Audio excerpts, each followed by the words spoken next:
everybody, it's Jen with Caketastic Cakes, and if you were like me and you had a dozen extra egg yolks and nothing to do with them, you can make this 1950s inspired pound cake with me.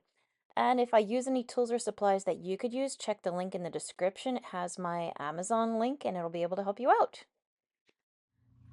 Because I made the angel food cake and I have about a dozen egg yolks left over, I'm going to take them and make an old-timey pound cake. So I've got my Bundt pan, let's push this back, all greased and floured, ready to go. The oven is at 325 degrees, ready to go. I just washed this, pour out the extra water, ready to go, and we're gonna begin.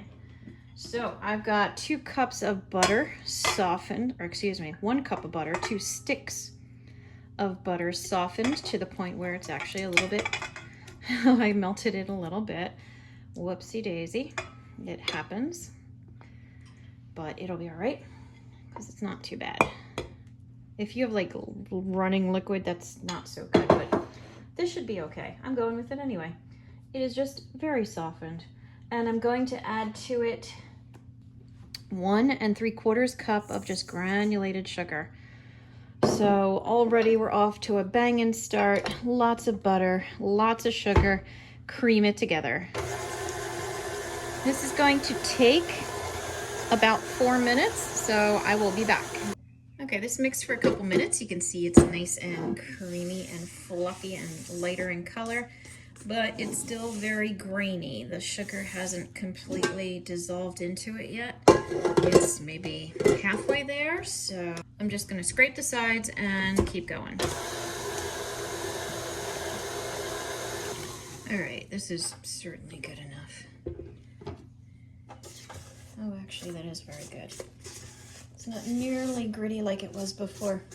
Okay, now I'm going to start adding my egg yolks. My egg yolks have kind of congealed and melted and blended into a soup. I do have some solid ones in there though.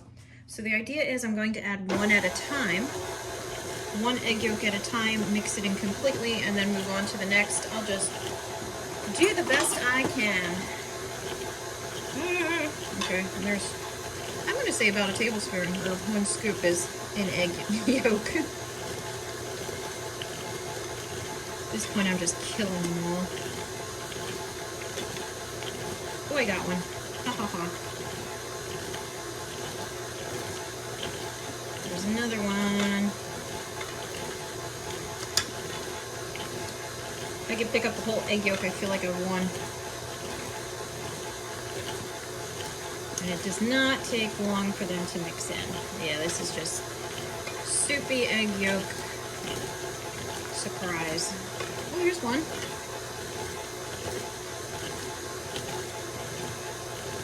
Ooh, I got like 2 halves. That counts. I think I'm out of egg yolks. Yep, alright, it's just the sludge now. Pop stuff. I'm just going to pour it in a little at a time until it's all in there. And even though it's still like kind of melted together, if you've done this before and you've poured eggs into a mixer, you can kind of see how it still like clumps like that. It still kind of stays together a little bit. This is lovely.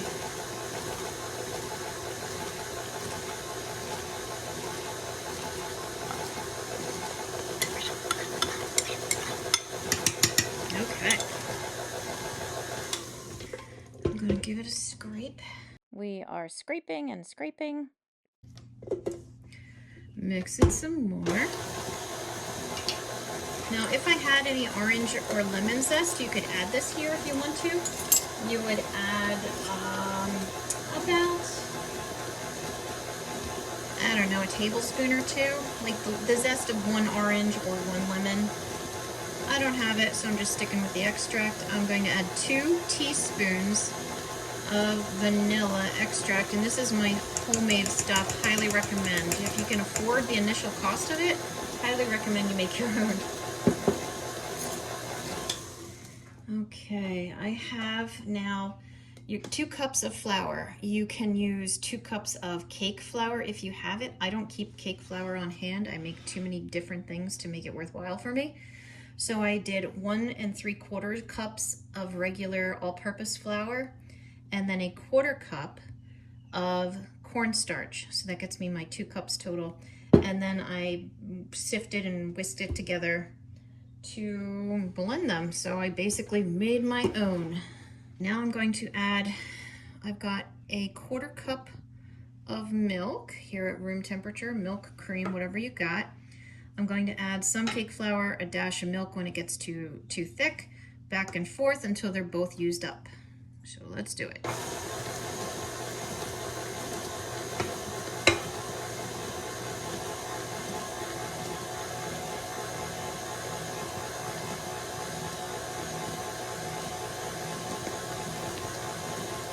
It doesn't take much, and you'll see it. The milk really moistens the cake batter back up.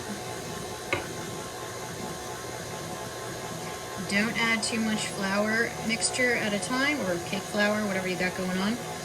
It will kick up. If you have it in a mixer like this, it'll kick up and make a mess on you, and you lose some.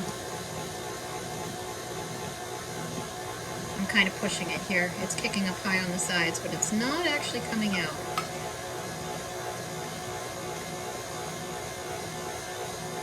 Dump. I get impatient. Dump.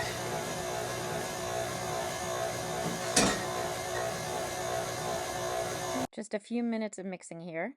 All right, so I'm going to scrape the sides just like we've been doing all along. Scrape the sides again. I'm going to give it a little more extract. I want some more flavor in it.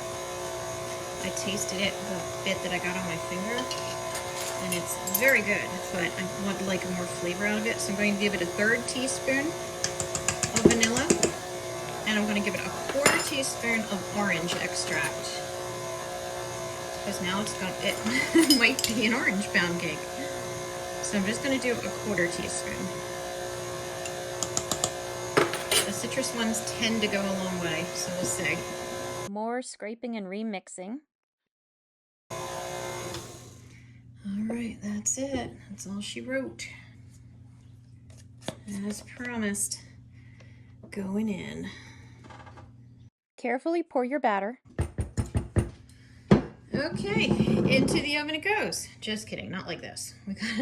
We gotta make it a little more even, or else it would bake very unevenly and it would be weird and not right and whatever. Smooth it out, level it out a little bit. It smells good. I'm not worried about flattening it, honestly. Like an angel food cake. It's so dense already.